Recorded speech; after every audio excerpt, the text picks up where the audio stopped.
Hello guys, आज हम नूरी Urdu classes की फ़र्स्ट क्लास ले रहे हैं। आज मैं आपको उर्दू की क्लास फर्स्ट में हुरूफ़ तहज्जी के बारे में बताने वाली हूँ। हुरूफ़ तहज्जी का मतलब क्या होता है? हुरूफ़ तहज्जी से मुराद होती है उर्दू के अल्फ़ाबेट्स। जैसे कि हम लोग देखते हैं इंग्लिश अल्फ़ाबेट्स होते हैं, हिंदी में वर्णमाला होती है, उसी तरह हर एक लैंग्वेज के अपने अपने अल्फ़ाबेट्स होते हैं, यानी कि उनके बेसिक एलिमेंट्स जिसे हम कह सकते हैं। उसी तरीके से उर्दू को भी सीखने के लिए सबसे पहले उसके हुरूफ़ तहज्जी को सीखना बेहद ज़रूरी है।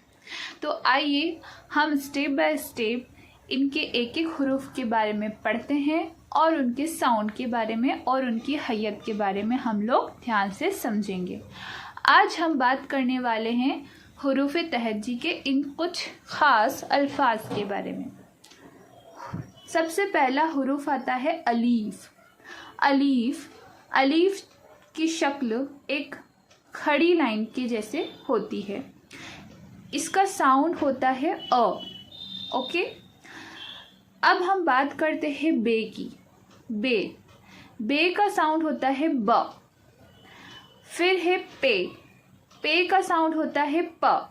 अच्छा, हम जैसे बात करते हैं अल्फ़ाबेट्स में हम पढ़ते हैं ABCDEF। ABCD जब हम पढ़ते हैं तो उसमें ए का साउंड हम पढ़ते हैं अ, बी का साउंड हम पढ़ते हैं ब, सी का साउंड हम पढ़ते हैं स।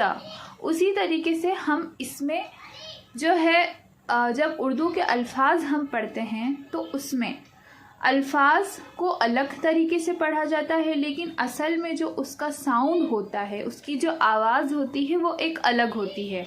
जैसे अलीफ की आवाज़ है अ, बे की आवाज़ है ब, पे की आवाज़ है प, ते की आवाज़ है ट, टे की आवाज़ है ट, से की आवाज़ है स, जीम की आवाज़ है ज, चे की आवाज़ है च, हे की आवाज़ है ह, ख की आवाज़ है ख, दाल की आवाज़ है द, दाल की आवाज़ है ड, जाल की आवाज़ है ज, रे की आवाज़ है र,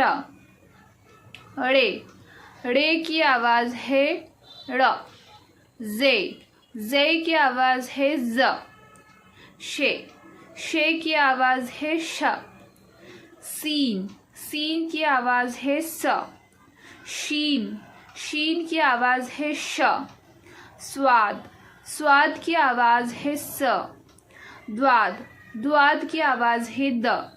चलिए हम एक बार फिर से देख लेते हैं।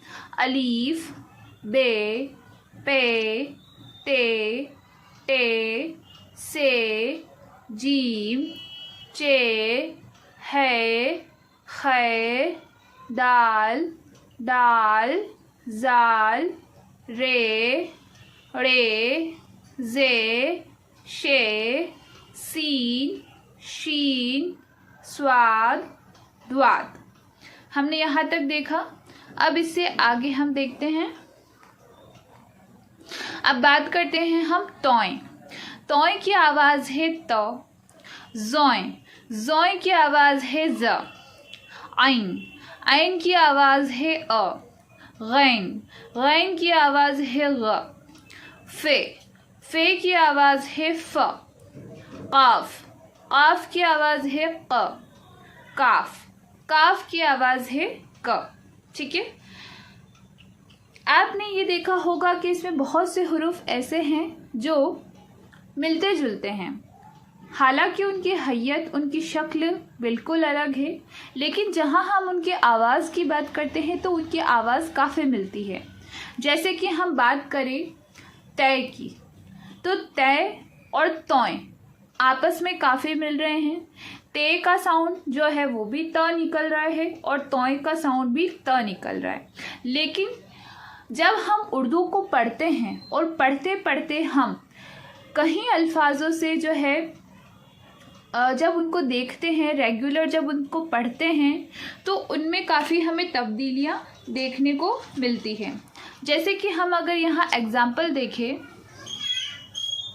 जैसे कि हम बात करते हैं ते से, तो ते से जो हम एक कोई भी अल्फाज अगर हम लेते हैं जो नॉर्मली लिखा जाता है, जैसे हम बात करते हैं तरबूज, तो हम तरबूज को ते से लिखते हैं, है ना।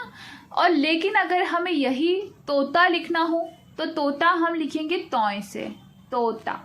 हालांकि जब हम दूसरी लैंग्वेजेस में जब इस चीज़ को देखते हैं, जब हम इंग्लिश अल्फ़ाबेट्स में अगर इस चीज़ को देखें, तो हमको अगर टी का कोई वर्ड यूज़ करना है तो हम उसके लिए जनरली टी का ही यूज़ करते हैं। लेकिन उर्दू में कई अल्फाज होते हैं और उनका साउंड भी काफ़ी अलग होता है। बहुत माइनर सा कुछ डिफरेंस हमको देखने को मिलता है या सुनने को मिलता है, लेकिन हमें धीरे धीरे इसकी आदत हो जाती है और हम ये जान जाते हैं कि कौन सा अल्फाज कहाँ पर सही रहेगा। अभी आपको बहुत बेसिक से चलना है, आपको एक बार बेसिक ये अल्फ़ाबेट्स याद होने चाहिए। उसके बाद हम स्टेप बाय स्टेप धीरे धीरे उर्दू के अंदर मिलाकर लिखने वाले जो लफ्ज़ होते हैं, दो हुरूफ को मिलाकर लिखने वाले, 3 हुरूफ को मिलाकर लिखने वाले, और ऐसे स्टेप बाय स्टेप हम पूरा उर्दू को लिखना और पढ़ना सीखेंगे इंशाअल्लाह ज़रूर। ठीक है, तो आज हमने अभी यहाँ तक देखा है, हमने अलीफ से लेकर काफ तक पढ़ा है। नेक्स्ट हम देखते हैं ग़ाफ़। ग़ाफ़ का साउंड होता है ग। लाम, लाम का साउंड होता है ल। मीम, मीम का साउंड होता है म। नून, नून का साउंड होता है न।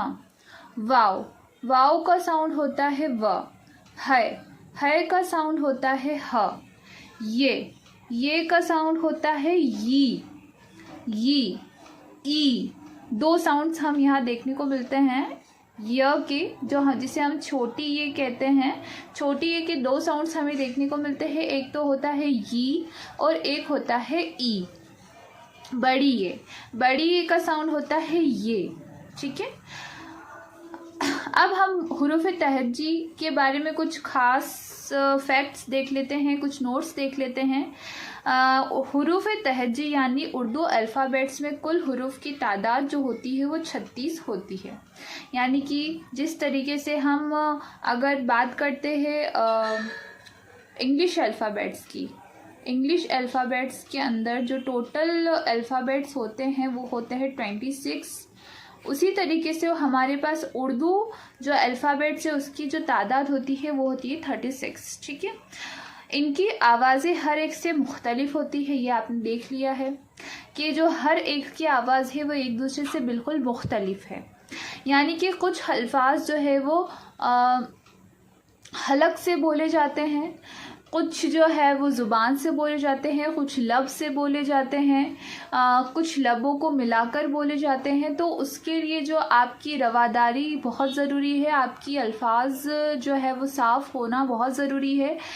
धीरे धीरे जब आप इस चीज़ की प्रैक्टिस करने लगेंगे, अपने आप आपकी आवाज़ जो है वो क्लियर होती रहेगी।